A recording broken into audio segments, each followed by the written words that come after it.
Hi everyone, Yasas que kalosirsate to another episode of Dimitra's Dishes. Today we're going to be making Mizithropitakia. They're sweet little cheese pies that are going to be made with a handmade dough, a sweet ricotta cheese filling. They are delicious. They're going to be fried and just decadent with a nice cup of coffee. Let's get started. So we're going to start off by preparing our ricotta cheese. You want to do this a day ahead of time.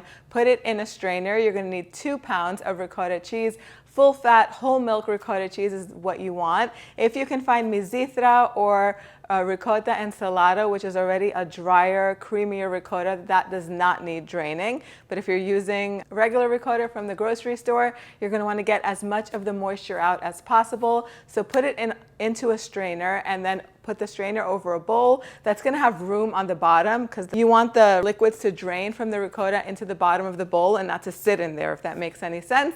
Let it sit in your refrigerator overnight. If you have time, 2 days, it'll get nice and dry and the filling will be extra creamy. You don't want to skip that step. Then we're going to move on and make the pastry. So making the pastry is easy. You don't need a KitchenAid mixer or a stand mixer or anything like that. You can do it by hand in a big bowl. But since I have one, I just attached the dough hook attachment to it, and I added 1 egg to the bowl with 1/3 of a cup of oil. You could use a light olive oil or your favorite vegetable oil, and 1/2 cup of orange juice. Whisk that all together, and then in another bowl I have 4 cups of all-purpose flour. To it, I'm going to add a teaspoon of baking powder, whisk that all together, and add that to the wet ingredients, and then go ahead and knead that until a dough is formed. I also went ahead and I added 1/3 of a cup of water, otherwise the dough tends to be a little bit dry. It might need a little bit more, all the way up to 1/2 cup of water. Every flour is different. So once you get the consistency of a nice, smooth, soft dough,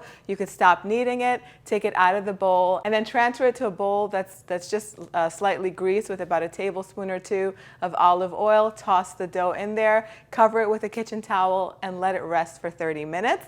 In that time, you can go on and make the filling.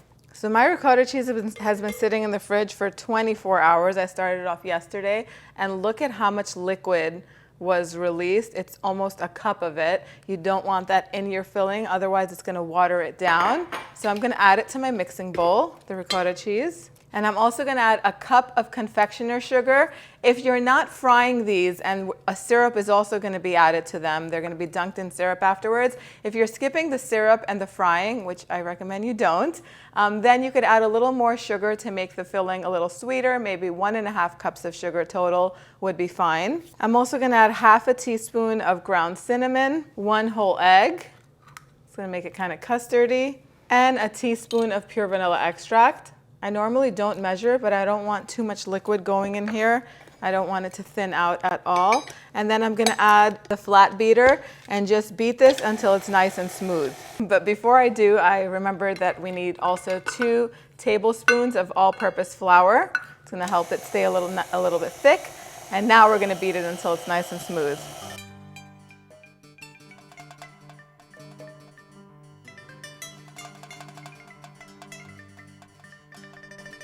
And just like that, the filling is ready.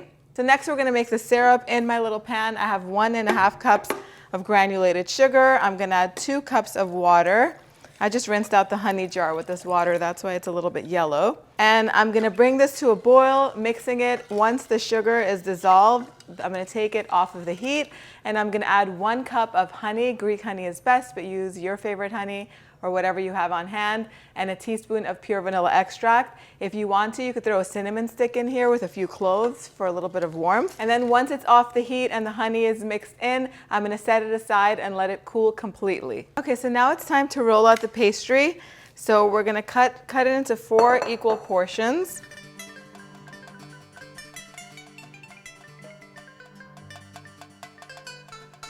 And cover the portions that are not being used straight away, so that way they don't dry out. And just flatten it out into a rectangular shape because it's going to go through the pasta roller. If you have a pasta attachment for your KitchenAid or for your stand mixer, or even if you have a hand crank one, that's going to make life really easy. Otherwise, you could just roll the dough out, each portion, to as big of a circle as you can get it. It should be about 1/16 of an inch in thickness.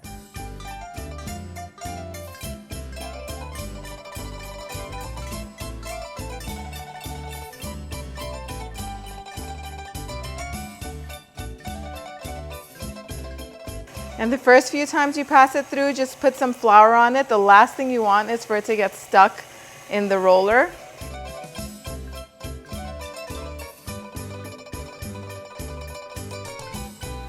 And as you go, set it to higher settings so that way you can roll it out thinner each time.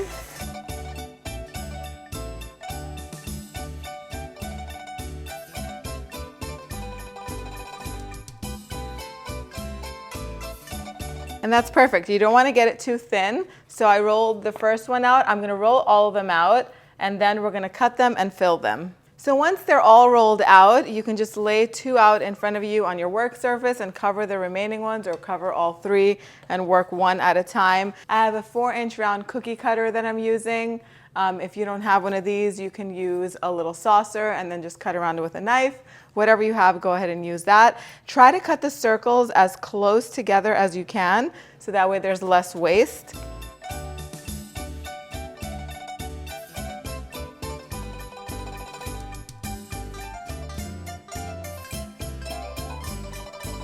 Then you can just gather all of the scraps of dough together and set them aside. And once we're done filling these, we could roll those out one more time until we run out of filling.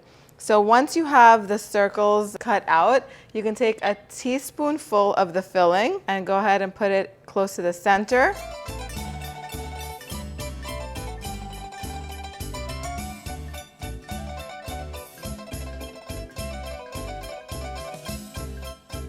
And then I have a little bit of water here. Just go ahead and brush the edges with the water. This is going to help them seal. You could also do this with your finger. You don't need a brush. And then pinch the edges together.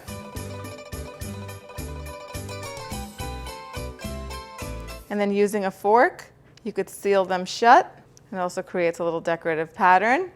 And then put them on a baking tray that's lined with parchment paper. You could lightly dust it with some flour so that way they don't stick. So I'm going to keep making these little pies, and then we're going to move on to the next step. So this recipe makes between 30 to 35, maybe a few more. You might be able to get maybe close to 40 little cheese pies. If you keep rolling out the scraps, you'll get more and more. And just keep in mind that if you're not using a pasta roller to roll out scraps, it is really hard to work with the dough, because the more times you work with it, the tougher it tends to get. So you can just roll these out maybe 1 or 2 more times, and then you're going to have to let it rest for at least 30 minutes before you work it again. But if you do have a pasta roller, that is not an issue. It just passes through and smooths out very easily.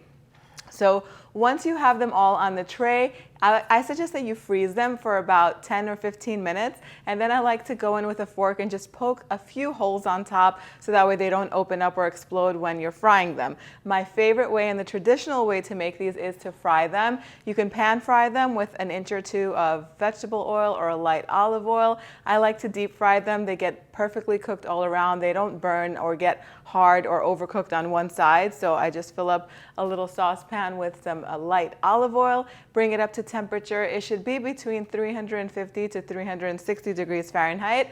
And then I drop about 4 or 5 little cheese pies in there. You don't want to overcrowd the pan, because then the temperature of the oil will drop and they're going to get soggy, and they're going to absorb the olive oil instead of frying and getting nice and golden in it. You're going to fry them for about 3 or 4 minutes. Turn them every now and then so that way they're golden all around. And then you're going to carefully lift them with a nice spider strainer like I have here. And then dip them in the cooled syrup. Toss them a few times.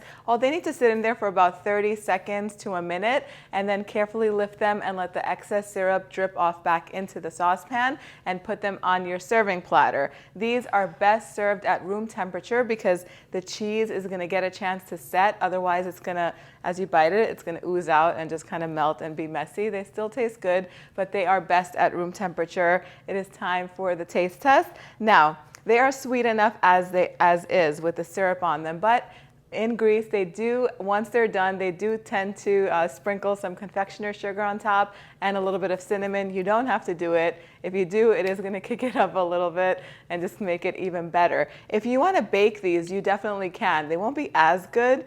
And once you bake them, you won't be able to dunk them in the syrup. You'll have to toss them in some powdered sugar. But you can bake them at 350 degrees Fahrenheit for about 20 or 25 minutes, or until they're nice and golden. Once they come out of the oven, Put some powdered sugar and some cinnamon in a shallow bowl and just toss them in there while they're nice and hot, so that way they can absorb the sweetness from and get coated in that sugar. And then put them on a serving platter and serve them. You can also cook them in your air fryer. They take about 5 minutes at 350 degrees Fahrenheit. They cook super fast, but they taste best fried, you guys. So give it a try.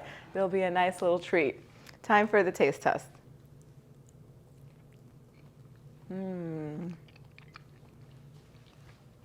They're in between a cannoli and tulumbakia. Tulumbakia are those little churro type desserts that we made a few months back.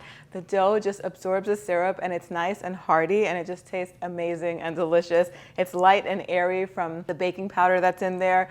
The filling is so creamy and delicious. Really does taste like cannoli filling. If you like cannoli filling, you will love this. Before we go, if you want to take a shortcut and not make the pastry dough yourself, you can definitely use phyllo or even puff pastry. If you're using puff pastry, I wouldn't fry them. They're going to have a very different texture and consistency. You just bake them in the oven for about 30-35 minutes until they're nice and golden, and then you sprinkle them with lots of powdered sugar and cinnamon. The phyllo, if you wrap them like Mizithropitakia, like the little triangles that we made here, we made so many different versions of them. You can still fry them or bake them and then dunk them in the syrup. Let me know how you're gonna make them in the comment section down below. Thank you guys so much for spending time with me today. To print the recipe, head on over to the website, dimitrasdishes.com, and I'll see you back here next time. Yes, sis.